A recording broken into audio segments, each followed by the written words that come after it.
నమస్కారం. బాహ్య యుద్ధం అంతర్యుద్ధం ప్రత్యేక కార్యక్రమానికి స్వాగతం, సుస్వాగతం. ఏమిటి బాహ్య యుద్ధం? బయట మనం ఎన్నో యుద్ధాలు చూస్తున్నామా, అది ఎలా ఆవిర్భవించింది? మరి అంతర్యుద్ధం అంటే మన లోపల జరుగుతూ ఉంటాయి. మరి అంతర్యుద్ధమే బాహ్య యుద్ధానికి మూలమా? మరి బాహ్యంగా యుద్ధాలు ఎందుకు జరుగుతున్నాయి?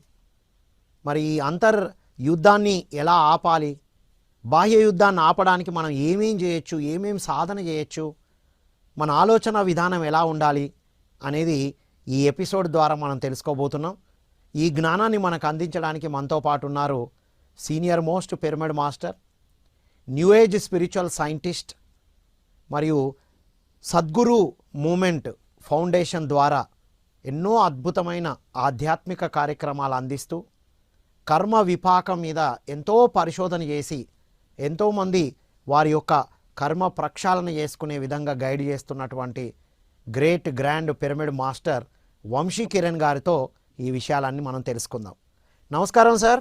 నమస్తే రాము గారు. నమస్తే. వెల్కమ్ టు బాహ్య యుద్ధం అంతర్యుద్ధం సార్. Thank you. ఇది ఇప్పుడు హాట్ టాపిక్ యుద్ధము కనుక మనం దీని గురించి చర్చించుకోవడం చాలా అద్భుతమైన విషయం. మరొకసారి అందరికీ మనస్ఫూర్తిగా నమస్కారాలు. సో ఈరోజు మన టాపిక్లోకి వెళ్దాం. పిఎంసికి మరొకసారి కృతజ్ఞతలు. మరి ప్రపంచ శాంతి వర్ధిల్లాలి అనే కార్యక్రమం మీద అనేక కోణంలో ఈ కార్యక్రమం చేస్తున్నారు. వారికి నాకు మనస్ఫూర్తిగా కృతజ్ఞతలు చెప్తున్నాను. ప్రపంచంలో ఉన్న అందరు ధ్యానులు, మాస్టర్స్ ప్రపంచ శాంతి కోరుకుంటూ ధ్యానం చేయాలి. సో మరి మనం యుద్ధాలు ఎందుకు వస్తాయని రాము గారు నేను డిస్కస్ చేస్తున్నాం. మీరు పాల్గొన్నందుకు మీ అందరికీ మరొకసారి థ్యాంక్ యూ. ఈ బాహ్య యుద్ధాలు ఇప్పుడు ఎన్నో చూస్తున్నాం సార్. అంతర్యుద్ధం అయితే ఎప్పటి నుంచో జరుగుతుంది. మరి అంతర్యుద్ధమే బాహ్య యుద్ధానికి మూలమా, లేదా బాహ్య యుద్ధాలకు మూల కారణం ఏంటి? ఎన్నో యుద్ధాలు జరిగాయి కదా సార్, వాటి గురించి చెప్పండి సార్. యాక్చువల్గా ఈ ప్రపంచంలో మనం 3000 సంవత్సరాలు గడిచినాయి ఇప్పటికి, రఫ్గా ఒకనొక అంచనా. ఈ 3000 సంవత్సరాల్లో, గడిచిన 3000 సంవత్సరాల్లో 5000 యుద్ధాలు చేసుకున్నాం. రికార్డ్ అయిన ఇన్ఫర్మేషన్ 3000 సంవత్సరాల్లో 5000 యుద్ధాలు. గడిచిపోయిన 3000 సంవత్సరాల్లో 5000 యుద్ధాలు జరిగినాయి. ఈ 5000 యుద్ధాల్లో ప్రధానమైన పెద్దదైనది, ప్రపంచం అంతా బీభత్సం అయిపోయి భయంకరమైన నష్టాలు చవిచూసిన యుద్ధాలు రెండే. వాటిని ప్రపంచ యుద్ధాలు అంటారు, వరల్డ్ వార్స్. అందులో మొట్టమొదటి ప్రపంచ యుద్ధం అయితే చాలా దారుణంగానే ఉంది. అది 1914 నుంచి 1918 దాకా జరిగింది మొదటి ప్రపంచ యుద్ధం. దానిలో ఎవరు పాల్గొన్నారు అదంతా పెద్ద చర్చ. ఇప్పుడు అన్ని యుద్ధాలకి ప్రధానంగా ఒకే సంఘటన కారణం అవుతుంది. అది చిలికి గాలివాన్ అవుతుంది. అయితే ఆ యుద్ధం మిగిల్చిన నష్టం, మొదటి ప్రపంచ యుద్ధంలో మిగిల్చిన నష్టం అయితే 90 లక్షల మంది సైన్యం చనిపోయారు, 70 లక్షల మంది సామాన్య ప్రజలు చనిపోయారు. అంటే పౌరులు అనమాట. ఏ దేశం అవని, ఏ రాష్ట్రం అవని, ఏ ప్రాంతం అవని. ఇది మొదటి ప్రపంచ యుద్ధంలో జరిగిన మిగిల్చిన దారుణమైన దుఃఖం. దాని తర్వాత రెండో ప్రపంచ యుద్ధం జరిగింది. రెండో ప్రపంచ యుద్ధం 1939 నుంచి 1945 వరకు జరిగింది ఈ రెండో ప్రపంచ యుద్ధం. ఇందులో 10 కోట్ల మంది సైన్యం చనిపోయారు, 6 కోట్ల మంది పౌరులు చనిపోయారు. 10 కోట్ల మంది సైనికుల్లో 6 కోట్ల మంది పౌరులు. అంటే చూడండి ఎలా జరిగింది ఇది. అంటే 4 కోట్ల మంది సైన్యం అయితే, అంటే ఈ లెక్కలు కొంచెం అటు ఇటు ఉండొచ్చు, చిన్న మారొచ్చేమో, కానీ ప్రధానంగా అయితే ఇన్ఫర్మేషన్ ఇదే. 6 కోట్ల మంది పౌరులు చనిపోయారు. అంటే సామాన్య ప్రజలు, వాళ్ళకి అసలు యుద్ధాలతో ఏ సంబంధం లేదా, వాళ్ళు బతుకుతుంటారు. అలా జరిగింది. అయితే ఇక డబ్బు అయితే, ఆస్తులు, ప్రపంచ దేశాలు అన్నీ నష్టపోయిందని ఎంత తెలుసా? 10 లక్షల కోట్ల డాలర్లు. ఇది కూడా ఎప్పుడు 1944లో, 1944లో లెక్కల ప్రకారం, అప్పుడు డాలర్ లెక్కల ప్రకారం 10 లక్షల కోట్ల ధనం ఆవిరైపోయింది. ఆయుధాలకు కానీ, లేకపోతే పునర్నిర్మాణాలకు కానీ, ఎక్సెట్రా. ఈ రెండో ప్రపంచ యుద్ధం చేసిన గాయం ఇప్పటికీ మానలేదు. ఇంకా చెప్పాలంటే రెండో ప్రపంచ యుద్ధంలో వేసిన అణుబాంబులు తాలూకా ఎఫెక్టు నవ్వేడేస్ కూడా ఉంది. అక్కడ పుట్టే పిల్లలు, ఆ ప్రాంతంలో రేడియేషన్ ఉంది, ఆ ప్రాంతంలో పుట్టే పిల్లలు ఇప్పటికీ అంగవైకల్యంతో పుడుతున్నారు ఆ రేడియేషన్ ఎఫెక్ట్తో. అంటే రెండో ప్రపంచ యుద్ధం 1940లో 39లో జరిగిన రెండో ప్రపంచ యుద్ధంలో వాడిన అణుబాంబు ఇప్పుడు మన దగ్గర ఉన్న అణుబాంబుతో పోలిస్తే, అంటే 2026, ఇన్ని సంవత్సరాల తర్వాత టెక్నాలజీ డెవలప్ అయింది, అద్భుతంగా ఆయుధాలు కూడా డెవలప్ చేసుకున్నారు. ఇప్పుడు ఉన్న ప్రపంచ దేశాలన్నిటి దగ్గర అణు ఆయుధాలు ఉంటాయి. ఇప్పుడున్న ఆయుధంతో పోలిస్తే 1939లో వేసుకున్న అణు ఆయుధాలు చీమటపాకాయలు లాంటివి. అంటే అర్థం చేసుకోండి మీరే. సీమటపాకాయల అంటే సీమటపాకాయ ఎంత చిన్నదో ఇప్పుడున్న అణు ఆయుధాలతో పోలిస్తే అప్పుడు వేసుకున్న అణు ఆయుధం సీమటపాకాయ లాంటిది. అవి పేలితేనే ఇప్పటికీ రేడియేషన్ ఉంది. ఇన్ని సంవత్సరాలకు కూడా ఆ రేడియేషన్ ఎఫెక్ట్ భూమి భరిస్తుంది. భూమి మీద మనుషులు, పక్షులు, జంతువులు, వృక్షాలు ఆ రేడియేషన్లోనే ఉన్నాయి. ఇప్పుడు క్యాన్సర్స్ ఇవన్నీ ఎక్కడి నుంచి వచ్చినాయి? ఆ రేడియేషన్స్లోనే వచ్చినాయి అన్నీ. సో ఇప్పుడు అణు ఆయుధాల దగ్గరకు వస్తే 2026లో ఉన్నాం మనం. ఇప్పుడు కనుక మూడో ప్రపంచ యుద్ధం అనేది ప్రారంభం అయితే, ఇప్పుడు మనం మూడో ప్రపంచ యుద్ధానికి దగ్గరలో ఉన్నాం అందరం. ఆ రెండు దేశాల సమస్య కాదు ఇది.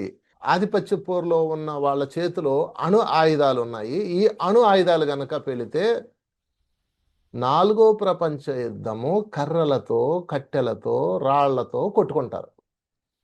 అర్థమైందండి? రెండో ప్రపంచ యుద్ధం అయిపోయింది. ఇప్పుడు కనుక మూడో ప్రపంచ యుద్ధం జరిగితే మన దగ్గర ఉన్న ఆయుధాలతో కనుక కొట్టుకుంటే నాలుగో ప్రపంచ యుద్ధం కర్రలతో, రాళ్లతో, కట్టెలతో, సోలాలతో, బాణాలతో కొట్టుకోవాలి. అంటే మూడో ప్రపంచ యుద్ధం కనుక జరిగితే మానవ జాతి మొత్తం అంతరించిపోయి పూర్తిగా మళ్ళా మానవులందరూ రాతియుగం నుంచి ప్రారంభం అవ్వాలి. అంత దారుణమైన ఆయుధాలు భూమి మీద మనం కలిగి ఉన్నాము. ఇది ప్రతి దేశంలోనూ ఉన్న కథే. అందుకే శ్రీశ్రీ గారు అంటారు, ఏ దేశ చరిత్ర చూసినా ఏమున్నది గర్వకారణం, నర జాతి చరిత్ర సమస్తం పర పీడన పరాయణత్వం. మొత్తం పక్కని పీడించడంతోనే నరజాతి చరిత్ర సమస్తం ఉందని చెప్తాడు. అన్ని దేశాలకు వర్తిస్తుంది.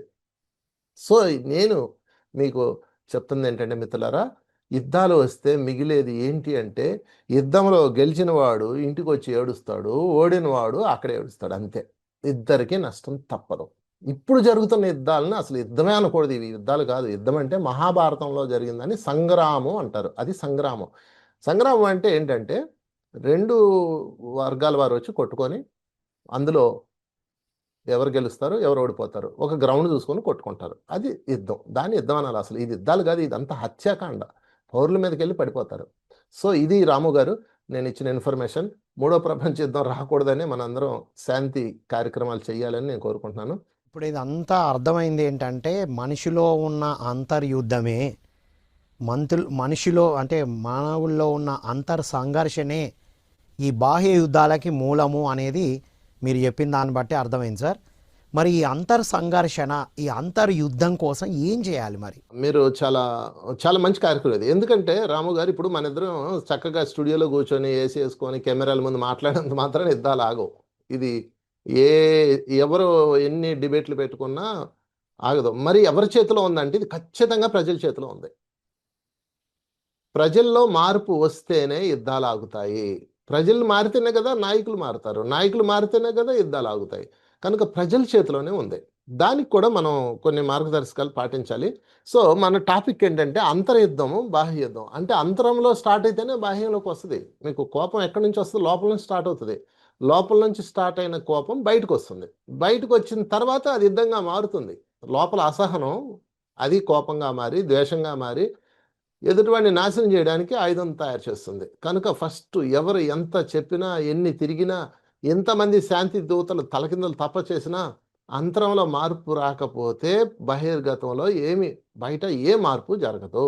అది ఖచ్చితంగా సత్యం. అందుకే మన కార్యక్రమానికి పేరు కూడా చాలా బాగుంది. ఈ అంతర్యుద్ధాలు ఆగాలి అంటే మనం కొన్ని ప్రణాళికలు చేయాలి. ఫస్ట్ అంతర్యుద్ధం నుంచే బాహ్యయుద్ధం వస్తుంది కదా. కాబట్టి అంతర్యుద్ధం ఆగాలంటే ముందు ఫస్ట్ శాంతిగా మారాలి. ప్రతి మనిషి శాంతిగా మారాలి. దానికోసం మనం ధ్యానం చెప్తున్నాము. ప్రతి మనిషి ధ్యానం చేయాలి. వాళ్ళ విచక్షణ ఉపయోగించుకొని మనం ముందుకెళ్ళాలి. అప్పుడే మనం అంతరంగా కొన్ని బ్లాస్టింగ్స్ ఆగిపోతాయి. ఎదుటివాడిని అంగీకరించగలుగుతాం. అప్పుడే మనలో మార్పులు వస్తాయి. మనలో మార్పు వస్తే మనం అంటే ప్రజలు, అప్పుడు నాయకుల్లో మార్పు వస్తుంది. ఇది అందరం చెయ్యాలి. అందుకని ప్రతి ఒక్క దూత, శాంతి దూత చేయాల్సిన మొదటి పని ఏంటంటే ప్రజల్ని మార్చడంతో ప్రారంభించాలి. ఇప్పుడు ప్రజలు మారితేనే నాయకులు మారుతారు. ఇప్పుడు మార్పు బయట రావాలని కోరుకుంటున్నారు తప్ప నాలో మార్పు రావాలి అంటే, నాలో మార్పు రావాలి అన్న మార్పు ఎలా ప్రారంభం అవుతుంది సార్? అసలు నాలో మార్పు వస్తేనే బయట వస్తుంది అని ఎలా తెలుసుకోవడం ఎలా సార్? ఫస్ట్ అసలు యుద్ధాలకి కారణం ఎక్కడి నుంచి వస్తుంది అంటే అహంకారం నుంచి వస్తుంది. ప్రతి యుద్ధానికి కారణం ఎదుటివాడిని అంగీకరించకపోవడమే. అది ఇంట్లో యుద్ధం అవనివ్వండి, బజార్లో యుద్ధం అవనివ్వండి, దేశంలో యుద్ధం అవనివ్వండి, ప్రపంచంలో యుద్ధం అవనివ్వండి. అంతరం నుంచే ప్రారంభమవుతుంది అన్నది క్లియర్ అయిపోయింది అందరికీ. కానీ ఇప్పుడు చేస్తున్న శాంతి చర్చలు కానీ, దూతలు కానీ, ఇది ఎలా ఉందంటే చాప కింద నీళ్లులాగా ప్రవహిస్తుంది అనమాట. మనం చాలా చల్లగా వస్తుంది. అందరు నిద్రపోతున్నారు. నిద్రపోయి ఒక్కసారి అది వచ్చినప్పుడు లెగుస్తున్నారు. అది వచ్చినప్పుడు లెగిసి అడావుడి చేసేసి శాంతి చర్చలు పెట్టి అదని ఇదని మొత్తం క్లోజ్ అయిపోతారు. దీనివల్ల ఏ మార్పు ఉండదు. మళ్ళీ వాయిదా పడుతుంది. యుద్ధం వాయిదా పడుతుందే కానీ యుద్ధాలు ఆగవు. యుద్ధం ఆగాలంటే ఏం చేయాలి? ముందు ఇందాక మనం చెప్పుకున్న అంతరంలో మార్పు రావాలి. ప్రతి మనిషి తనలో మార్పు రావాలని ఫస్ట్ ప్రయత్నం చేయాలి. ఇక ముఖ్యమైన విషయం ఏంటంటే నాయకులు, శాంతి దూతలు, ముఖ్యంగా శాంతి దూతలు ఎవరైతే ఈ లోకంలో శాంతి ఉండాలి అని కోరుకుంటున్నారో వాళ్ళందరూ కూడా చేయాల్సిన మొదటి పని ఏంటంటే ప్రజలందరిలో, మనుషులందరిలో శాంతి నెలకొనే సాధనలు చేయాలి. శాంతి నెలకొనే సాధన ఏంటి? ధ్యానమే కదా. ఇంకా అంటే మనకి సులువైనది, ప్రస్తుతమైనది మనం చెప్పుకునే ఆనాపానసతి ధ్యానం సులువైంది. అందుకని శాంతి సాధనలు చేయాలి మొదటి పాయింట్. రెండో పాయింట్, ఇక్కడ కూడా ఒక లాజిక్ ఉందండి. అంటే అండి అందరూ ధ్యానం చేస్తే ఇక శాంతి నెలకొంటుందా ఈ ప్రపంచం అంతా అంటే, శాంతి ఆ తర్వాత రెండో సెషన్ ఉంటుంది, జ్ఞానం అనేది ఒకటి ఉంటుంది. జ్ఞానం లేకపోయినా మళ్ళీ కొట్టుకుంటారు. ఇంకొక విషయం రాము గారు, గడిచిన 3000 సంవత్సరాల్లో 5,000 యుద్ధాలు జరిగినాయని చెప్పాను కదా. 5,000 యుద్ధాల్లో 4,500 యుద్ధాలు ఆధ్యాత్మికతల మధ్య జరిగినాయి. ఈ మతం కోసం వీటి కోసం జరిగినాయి. చూసారా? ఆ, అంటే ధ్యానం చేసి ఆధ్యాత్మిక పేరుతో మతాల పేర్లతో, మతాల పేర్లతో, గురువుల పేరుతో, దేవుళ్ళ పేరుతో 4,500 యుద్ధాలు జరిగినాయి. 500 యుద్ధాలు డబ్బుల కోసము, వజ్రాల కోసం, భూముల కోసం, ఆక్రమణల కోసం జరిగినాయి. అవి పక్కన పెట్టేద్దాం. అంటే ఇక్కడ ఈ ప్రపంచానికి ఏం కావాలి అంటే మార్పు. మనిషి యొక్క చైతన్యం వికసించాలి. వికసించాలంటే ధ్యానం చేయాలి.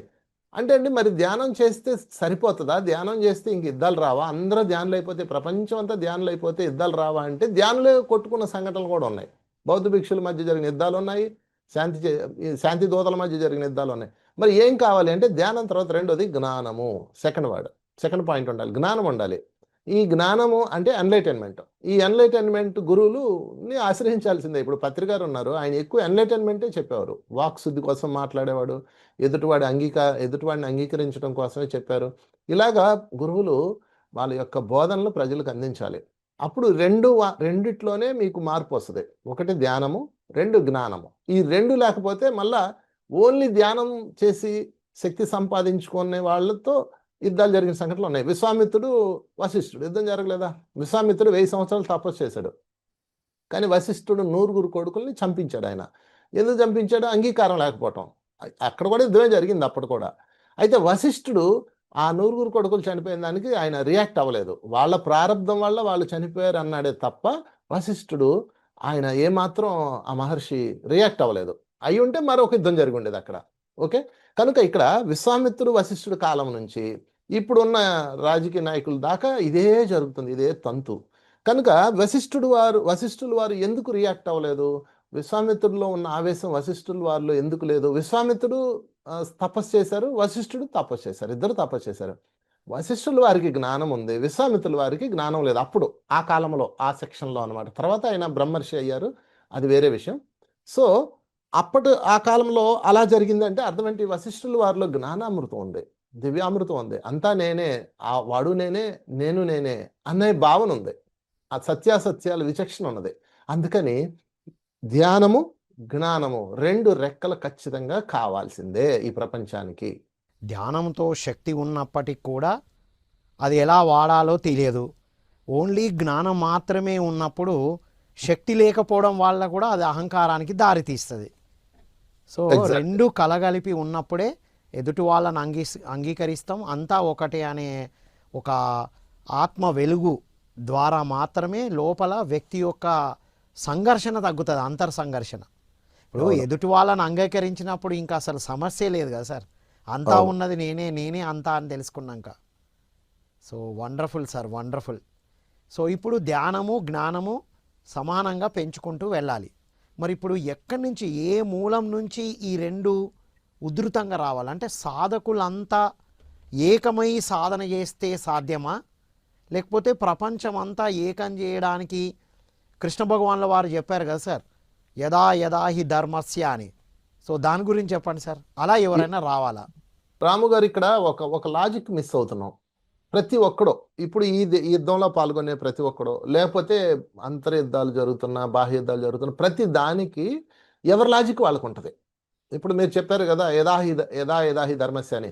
అంటే అధర్మం వచ్చిన రోజు నేను యుద్ధం చేస్తాను, ఇది షార్ట్ కట్. దాని అర్థం అధర్మం వచ్చిన రోజున, అధర్మం ప్రబలిన రోజున నేను ప్రత్యక్షమే యుద్ధం చేస్తాను అంటే యుద్ధం చెయ్యాలని కృష్ణుడు చెప్పినట్టు భావించి ఎవడికి వాడు అలాగే అనుకుంటున్నాడు. ఇప్పుడు వసమా బిన్ లాడెన్ ఉన్నాడు, అతను ఎందుకు ఇంతమందిని చంపాడు, ఇంత హత్యాకాండ చేశారు, అతను ఎందుకు, వాళ్ళు ఉగ్రవాదులు ఎందుకు చంపుతారంటే వాళ్ళ దృష్టిలో అధర్మం చేస్తున్నారు వీళ్ళందరూ, వీళ్ళని మనం చంపాలి అని వాడు ఫిక్స్ అయ్యాడు. ఇది జరుగుతుంది. అందుకని ఇక్కడ యుద్ధం చేసే ప్రతి ఒక్కరికి వాళ్ళ లాజిక్ ఆడికి ఉంటుంది. వాడేమి నేను రాంగ్ అని అనుకోడు, నేను అధర్మం చేస్తున్నాను అనుకోడు. ఎవడైనా సరే నేను ధర్మంలో ఉన్నాను, ధర్మాన్ని రక్షించడానికి యుద్ధం చేస్తున్నాను అనుకుంటాడు. ఇప్పుడు అమెరికా ప్రెసిడెంట్ యుద్ధం చేస్తున్నాడు, ఆయన ఏమనుకుంటాడు, నేను ధర్మాన్ని ప్రతిష్ఠించాలి, వాడు అణుఆయుధాలు తయారు చేస్తున్నాడు కాబట్టి ఇరాక్ నాశనం చేయాలని ఈయన అనుకుంటాడు. ఆయన ఏమనుకుంటాడు, ఈ అమెరికా ప్రెసిడెంట్ లేకపోతే ఈ ఇజ్రాయెల్ వాళ్ళు అధర్మాలు చేస్తున్నారు, వాళ్ళని చంపాలని వాళ్ళు అనుకుంటారు. ఇలా ఎవళ్ళకి వాడు చేసేది ధర్మమే అనుకుంటున్నారు. అది వచ్చిన పెద్ద సమస్య ఇప్పుడు.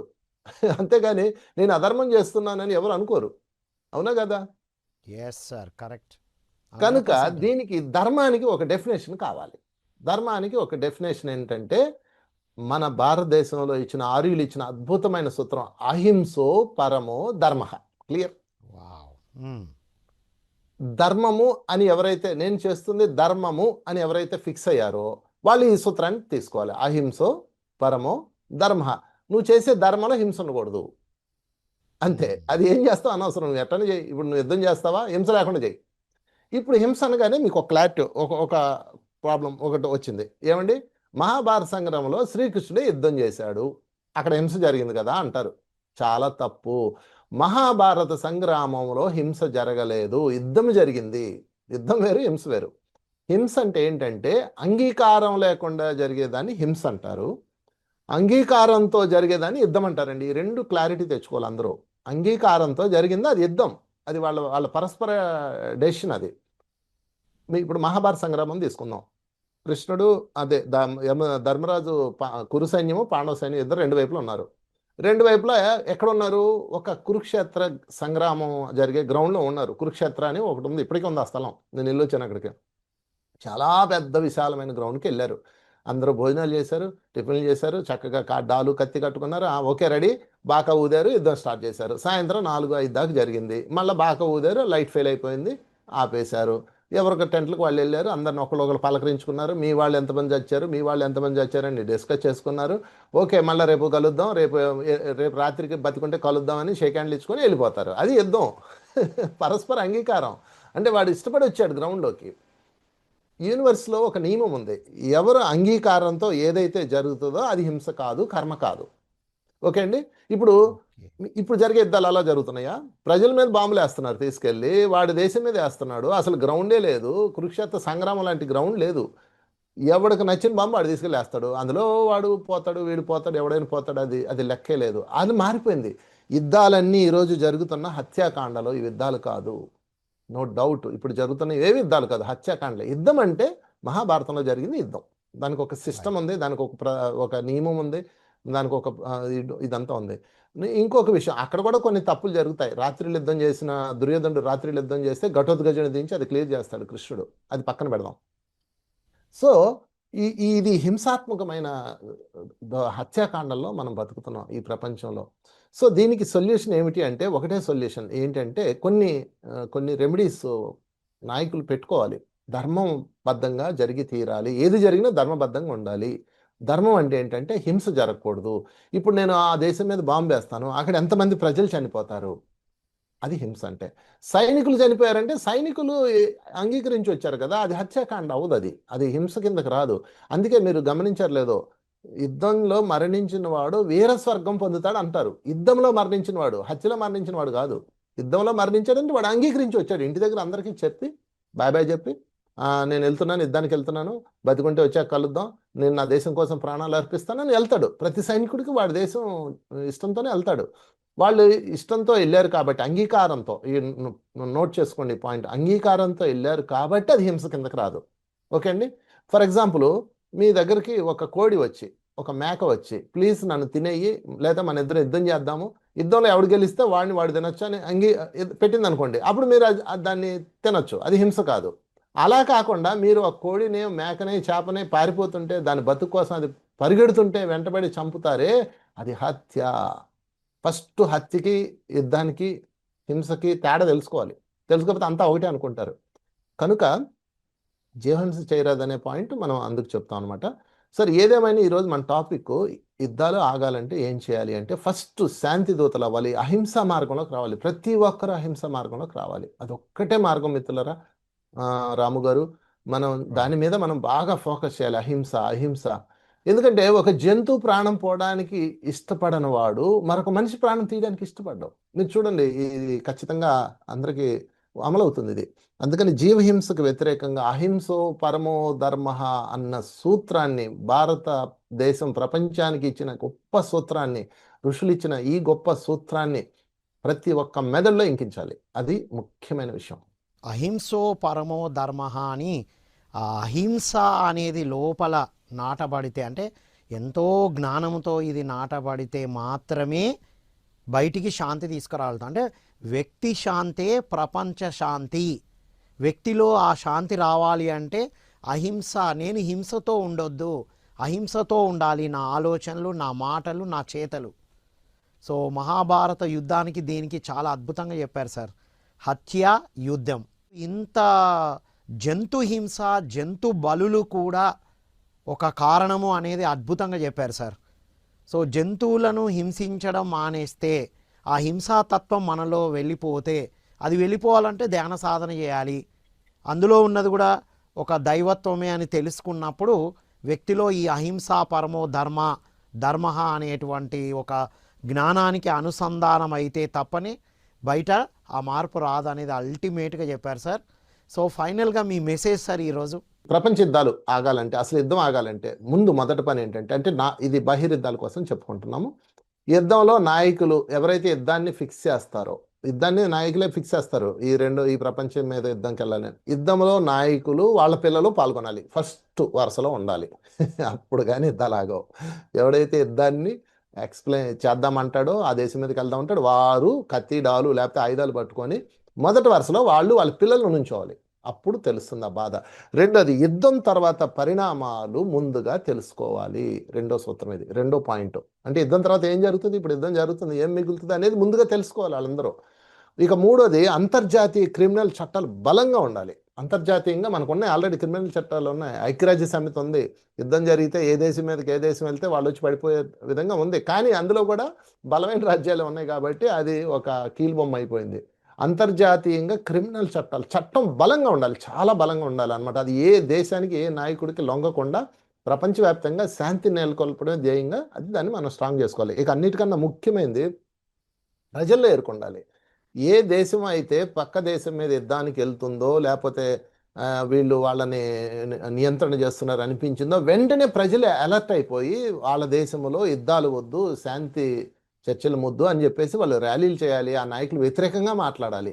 అలా కాకుండా ఇంకో బాంబే అని ప్రజలే మురుగుల్లా ఉన్నారు. మీరు గమనించారు లేదో, ఇప్పుడు మన దేశం ఇంకో దేశం మీద బాంబు వేసింది అంటే మొత్తం తుడిచి పెట్టేయండి అని తొడలు కొడతారు, జబ్బలు జరుస్తారు. రాక్షసత్వం ప్రబలిపోయి ఉంది ప్రతి మనిషిలో. చాలా మనుషుల్లో రాక్షసత్వం భయంకరంగా ఉంది. మీరు అనుకుంటున్నారేమో నాయకులు యుద్ధాలు చేస్తున్నారు, నాయకుల అసూయ ద్వేషాలతో చేస్తున్నారని. కాదు, ఈ ప్రజల్లో ఉన్న ఈ ద్వేషభావనే వాళ్ళకి చేరి వాళ్ళ నుంచి యుద్ధాలు ప్రారంభించేలా చేస్తుంది. ఇప్పుడు ఒక దేశం మీద మరొక దేశం దాడి జరిగిందనగానే ఆ దేశంలో ప్రజలు అలర్ట్ అయిపోవాలి. ఇప్పుడు మన ఇంట్లో బిడ్డ వెళ్ళి పక్క ఇంట్లో వాళ్ళని కొట్టాడు అనుకోండి, మనం ఏం చేస్తాం, వెంటనే ఆయన పిలిచి 4 చివాట్లు పెట్టి ఎందుకురా నువ్వు దూకుడుగా ఉన్నావు అని అంటామా అనమా? ఆ విధంగా ప్రజల్లో విజ్ఞత రావాలి. అప్పటి వరకు యుద్ధాలు ఆగో, 3 కాదు, 4 కాదు, 5 కాదు, 10 జరుగుతూనే ఉంటాయి. భూమి నాశనం అవుతూనే ఉంటుంది. మళ్ళీ ఇంకో ప్లానెట్ మీదకి వెళ్ళి కొట్టుకుంటారు. స్టార్ వార్స్ జరుగుతున్నాయి, పైదే లోకాల వాళ్ళే కొట్టుకొని వస్తున్నారు. ప్రపంచం మొత్తం, సృష్టి మొత్తం ఇలాగే ఉంది, కొట్లాట. ఎక్కడ శాంతి అనేది ఉండదు. కారణం ఏంటంటే విజ్ఞత లేదు, ఎదుటివాడిని అంగీకరించలేడు. అసూయ, క్రోధము, మోహము, మదం, అన్నిటికన్నా మదం భయంకరంగా ఉంటుంది. మదం వాడికి తోకొచ్చేస్తుంది అనమాట. ఇవన్నీ నేర్చుకోవాలి ఫస్ట్. అందుకని ప్రజల్లో, అంటే ఎవరైతే మనలో, ప్రజలంటే మనం కూడా, మనలో విజ్ఞత రావాలి, ఎన్లైటన్మెంట్ కోణంలో ఆలోచించాలి, ధ్యానము చెయ్యాలి, ఆత్మ విజ్ఞానాన్ని అలవర్చుకోవాలి అందరూ, ప్రజలందరూ. అప్పుడు ప్రజలు ఎప్పుడైతే రివర్స్ అయ్యారో నాయకులు సైలెంట్ అయిపోతారు. ఎందుకంటే ప్రజలు లేకపోతే నాయకులు ఏం చేస్తారు ఇంకా? కనుక మనం ప్రజలందరూ యాక్టివ్ అయ్యేలాగా ధ్యాన ప్రచారం చేయాలి, ఆ జ్ఞానాన్ని పంచాలి. ప్రపంచ శాంతి వర్ధిల్లాలంటే ఇది ఒక్కటే మార్గం, ఇంకేం మార్గాలు లేవు. అప్పట్లో బుద్ధుడు చేశాడు. బుద్ధుడు వచ్చిన తర్వాత కొన్ని వేల యుద్ధాలు ఆగిపోయినాయి. అశోకుడు నరికినంత హింస ఎవరు చేసి ఉండరు. ఆయనే ఆ యుద్ధాలన్నీ ఆపేసి బుద్ధుడు మార్గంలోకి వచ్చాడు. బుద్ధుడు వచ్చిన తర్వాత యుద్ధాలు ఆగిపోయినాయి. కనుక మనం కూడా బుద్ధుడు స్టెప్ తీసుకొని మన పత్రికారు, పితామహ పత్రికారు ఈ ప్రపంచం శాంతి వర్ధిల్లాలనే కోణంలో ధ్యాన ప్రపంచాన్ని తయారు చేస్తున్నారు, ధ్యాన జగత్తును తయారు చేస్తున్నారు. ధ్యానము అండ్ జ్ఞానము రెండు కలిసి ఉంటే ప్రపంచం అద్భుతంగా శాంతిమయంగా ఉంటుంది. అలాగే ఉండాలని నేను కోరుకుంటున్నాను. మనందరం మన పని మనం చేద్దాం. Thank you very much. Vamsikiran sir అద్భుతమైన విషయాలు అందించారు. సో ఇది మిత్రులారా, విన్నాం కదా, మన అంతర్యుద్ధం అంటే అంతర్ సంఘర్షణ. ప్రతి వ్యక్తి ఎలా ఉన్నారో చూడండి. ఒక హింసాత్మకమైన దృశ్యం కనబడ్డప్పుడు ఇంకా కానివ్వండి, ఇంకా మంచి జరిగింది అంటున్నాం మనం. ఎలా? మన పక్కింట్లో ఏదైనా ఫైర్ యాక్సిడెంట్ అయినప్పుడు మనం సరిగ్గా ఇంట్లోనే కానీలే వాళ్ళదైంది అనుకుంటే మెల్లిగా మన వరకు వస్తుంది మిత్రులారా. బయట ఎక్కడో జరుగుతుంది అంటే మనలోని హింసాత్మకమైన తత్వమే ఒక కారణం అని తెలుసుకోవాలి అనేది మనం ఒక న్యూ ఏజ్ స్పిరిచువల్ మాస్టర్ ద్వారా తెలుసుకున్నాం. అందరూ గురువులు ఇదే బోధించారు. అందరూ ఏకత్వంతో ఉండమని చెప్పారు. ఏకత్వమే, ఈ సెపరేటిజం, నేను వేరు వారు వేరు అనేటువంటి ఈ భావనే, ఈ విడదీసే భావనే మనందరం విడిపోయి ఉండడానికి మూలం. కాబట్టి మిత్రులారా, మనందరం పత్రిసార్ అందించినటువంటి ధ్యాన జగత్ నిర్మాణం అంటే ఏంటి అంటే, ప్రతి ఒక్కరూ అహింసా పరమో ధర్మ అని ఆచరించడం నంబర్ 1తో పాటు ప్రతి ఒక్కరూ ధ్యాన సాధన చేయడం, ఆత్మజ్ఞానంతో ఉండడం. ఇందాక వంశీకిరణ్ గారు చెప్పినట్టు ప్రతి ఒక్కరూ మీ ఊర్లో మీ దగ్గర ఏదైనా జరుగుతున్నప్పుడు, మీ ఊళ్ళో రోడ్డు వైండింగ్కి మీ షాపులు వెళ్ళిపోయినప్పుడు ఎలా ఏకమవుతాం? అందరూ ఏకమై అలా ఎలా, మా ఉపాధి ఏంటి, నెక్స్ట్ మేము ఏం చేయాలి అని సమస్య వచ్చినప్పుడే మనం బయటకు వస్తాం. ఒక షాపు వాళ్ళకి ఇన్ఫర్మేషన్ రాగానే అందరు కనుక బయటికి వస్తే అది ఎలా ఆపబడుతుందో, లేదా ఏదైనా ఒక మార్గాన్ని వెతకడానికి అవకాశం ఉంటుందో, పైనున్న ఏ స్థాయిలో ఉన్న నాయకులైనా దిగి వస్తారో మనం చిన్న చిన్న ప్లేసుల్లో చూస్తున్నాం. మనం రోడ్డు వైండింగ్కి కానీ, లేకపోతే ఒక మైన్స్ వస్తున్నప్పుడు కానీ, లేకపోతే ఒక ప్రాజెక్టు నిర్మాణం జరిగేటప్పుడు కానీ అందరూ ఏకమై న్యాయ పోరాటం చేస్తున్నాం అక్కడ. ఇవాళ మనందరం, ప్రతి ఒక్కరం, భూమి మీద ఉన్న ప్రతి ఒక్కరం శాంతి, ప్రపంచ శాంతి అని నోటితో చెప్తున్నాం మిత్రులారా. నేనెంత శాంతిగా ఉన్నాను, నాలో ఎన్ని సుగుణాలు ఉన్నాయి, అందరి మంచి కోరుకుంటే మనకు మంచి జరుగుతుంది. ఈ ప్రపంచ శాంతి కేవలం వ్యక్తి శాంతితో మాత్రమే వస్తుంది అనేదే ఈరోజు ఓవరాల్గా మనం చర్చించుకున్నాం మిత్రులారా. కాబట్టి మనలో ఉన్న హింసాత్మకమైన ధోరణిని మార్చుకుందాం. మీ దగ్గర జరిగే చిన్న చిన్న వాటికి ఇబ్బందులు వచ్చిన తర్వాత కాదు, రాకముందే అందరూ ఏకమై మేమందరం ప్రశాంతంగా ఉండాలంటే ఇది కావాలి అని. సో ఏ దేశంలోనైతే, ఏ ఊరిలోనైతే ఇలాంటి వాతావరణం ఉందో అక్కడ ప్రజలు మేల్కోవాలి. మాకొద్దు ఈ హింస. మనందరం అనుకుంటున్నాం, కలలు కంటున్నాం, మన నెక్స్ట్ జనరేషన్కి మనం అద్భుతంగా అందించాలి, మన ఎర్త్ ప్లానెట్ని అద్భుతంగా ఇవ్వాలి, ఈ ప్లాస్టిక్ వద్దు అని చిన్న చిన్నవి చేస్తున్నాం మనం. కానీ మనం ఇప్పుడు పెద్దగా ఆలోచించాల్సిన, డ్రీమ్ బిగ్ అనేటువంటి కలాంజీ మాటలు మనం గుర్తు తెచ్చుకోవాల్సిన అవసరం ఉంది. ప్రపంచ శాంతి కేవలం వ్యక్తి శాంతిలో ఉంది. వ్యక్తి శాంతి అంటే ఇబ్బంది వచ్చిన తర్వాత కాకుండా రాకముందే అందరూ మేల్కొని, ఎక్కడ యుద్ధాలు జరుగుతున్నా ఇక్కడ మనం శాంతి చర్చలు జరగాలి, శాంతి కోసం పోరాడాలి. అందరూ శాంతిగా ఉండేటట్టుగా ప్రతి ఒక్కరూ కాలు బయటపెట్టి, జరుగుతున్న దాన్ని ఎంకరేజ్ చేసే మాటలు కాదు, ఏదైనా జరిగినప్పుడు కరెక్షన్ చేసే, ఇబ్బంది పడుతున్న వాళ్ళకి మనం జరిగినాక సానుభూతి పరిస్తే ఏమీ జరగదు. నిజంగా హృదయం ఉన్న వాళ్ళం ముందే మేల్కొని అక్కడెక్కడో జరుగుతున్న దాన్ని ఆపాలంటే, ఇక్కడ ఎంతోమంది సాధకులు ధ్యాన సాధన చేస్తున్నారు, కానీ అందరూ బయటికి వెళ్ళి మనందరం ఇది చేయాలి అని, మన దేశం మొత్తం అన్ని దేశాల్లో ఇది రావాలంటే ముందు ఒక దేశం నుంచి ప్రారంభం అవ్వాలి, ఒక వ్యక్తి నుండి ప్రారంభం అవ్వాలి అనేది మనం వంశీ కిరణ్ గారి ద్వారా తెలుసుకున్నాం. కాబట్టి మిత్రులారా, అందరం మేల్కొందాం. ఎక్కడో జరిగేది నాకెందుకు కాదు, మనం నెక్స్ట్ జనరేషన్కి మన పిల్లలు అద్భుతంగా ఉండాలంటే ఈరోజు మనం కాలు బయట పెట్టాలి. మనం అందరం శాంతితో ఉండాలి. ఈ శాంతి నినాదాలు బయటికి వెళ్ళాలని కోరుకుంటూ ఈ కార్యక్రమాలు అందిస్తున్న పిఎంసి ద్వారా ఎవరెవరు మీరు ఇలాంటి చర్చలు చేయాలనుకున్న వారు, అందించాలనుకున్న వారికి ఇదే మా ఆహ్వానం. అందరూ వచ్చి ఇలాంటి అద్భుతమైన విషయాలు మనం అందించాలని కోరుకుంటూ మరో కార్యక్రమంలో మళ్ళీ కలుద్దాం. అంతవరకు సెలవు. Thank you one and all. Thank you Vamsi Kiran sir. Thank you sir, thank you. ప్రపంచ శాంతి వర్ధిల్లాలి.